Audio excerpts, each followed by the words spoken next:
गांव में लोग यह कहने लगेंगे कि मैं भारत हूं, तो वृहद भारत और मगधकालीन भारत का होगा निर्माण, जो विश्व शांति के लिए मील का पत्थर साबित होगा।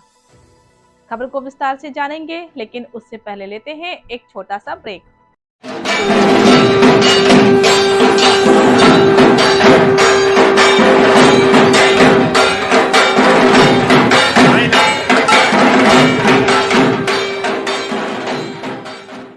रोग विशेषज्ञ जिला मलखान सिंह चिकित्सालय से फास्ट न्यूज़ इंडिया के माध्यम से आप सभी नगर शहरवासियों को हिंदू नववर्ष की व नवरात्रि की बहुत बहुत शुभकामनाएं देती हूँ।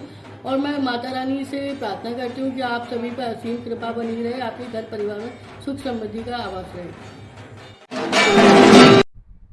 ब्रेक के बाद आप सभी का स्वागत है। खबर है यूपी के वाराणसी की, जहां मगध फाउंडेशन को लेकर फाउंडेशन के राष्ट्रीय अध्यक्ष एवं पूर्व मंत्री झारखंड सरकार KN त्रिपाठी ने बताया कि मगध फाउंडेशन, जिसका निर्माण 2021 में हुआ है, जिसका हेडक्वार्टर साकेत दिल्ली है, यह आज से 2500 साल पहले के मगध सम्राट अशोक के समय के मगध साम्राज्य, जिसमें पाकिस्तान, अफगानिस्तान, ईरान का कुछ हिस्सा, नेपाल, भूटान, तिब्बत का कुछ हिस्सा, बांग्लादेश, बर्मा, श्रीलंका और कई राज्य उसके हिस्से थे। मगध फाउंडेशन ऐसा चाहता है कि ये सभी राशि एक छतरी के नीचे भारत के साथ मिलकर कार्य करे, इनका सांस्कृतिक, ऐतिहासिक, आध्यात्मिक एकजुटता बनी रहे, साथ ही विदेश और रक्षा नीति भी इनकी एक साथ गवर्न हो। इसके लिए पहले भारत को एकजुट होना होगा। इस प्रेस वार्ता में प्रमुख रूप से मनीष चौबे, महासचिव महानगर कांग्रेस कमेटी वाराणसी, मनीष शर्मा, महासचिव महानगर कांग्रेस कमेटी वाराणसी सहित आदि लोग उपस्थित रहे। देखिए वाराणसी से रविंद्र गुप्ता की रिपोर्ट। मुख्य कारण है कि पिछले 3 वर्षों से पूरे भारतवर्ष में मगध फाउंडेशन नाम की ये संस्था कार्य कर रही है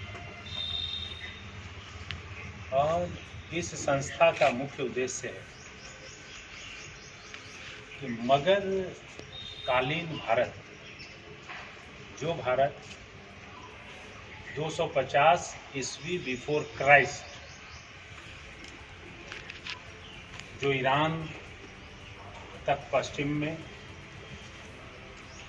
तिब्बत तक पूरब में, बर्मा, बांग्लादेश, नेपाल, भूटान, श्रीलंका, ये सारे देश जो मगध साम्राज्य के भाग थे, वो सारे देशों को जन कल्याण के लिए, मानव कल्याण के लिए एक छतरी के नीचे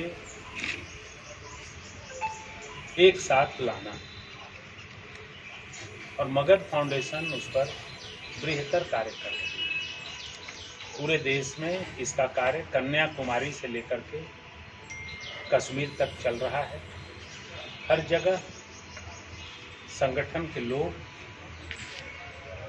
यह बताने का काम कर रहे हैं आम जनमानस को कि जो समय आज के 10 साल के बाद आने वाला है, वो पूरा विश्व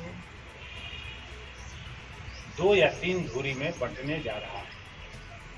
उसमें हमारे जो देश, जो हमारे भाई थे, कभी हमारे इसी भूमि से, इसी सारनाथ और इसी पाटलिपुत्रा से, जो केंद्र बिंदु था, जहाँ से पूरे विश्व के 33% भूमि पर एक साथ शासन होता था, आज अलग अलग सोवरेन कंट्रीज बन गए। कि जब पहला आक्रमण भारत पर हुआ था, सिकंदर का, अलकनंदा का, उस समय देश के सभी राजाओं को एकजुट करने के लिए पौरव राष्ट्र के राजा पुरु ने अपने यहाँ बुलाया था। मगध साम्राज्य धनानंद भी वहाँ पहुँचे, क्योंकि वहाँ के राजपूत राजाओं ने धनानंद को जातीय आधार पर भेदभाव किया और धनानंद उस युद्ध में सम्मिलित नहीं हुए, वापस मगध लौट गए, पाटलिपुत्रा लौट गए और सिकंदर को पूरी तरह शिकस्त नहीं दी जा सकी।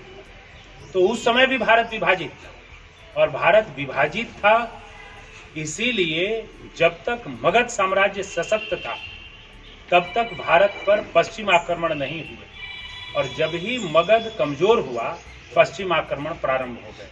लोदी, खिलजी, तुगलक, मुगल, अंग्रेज, ब्रिटिश सारे आक्रमण शुरू हो गए।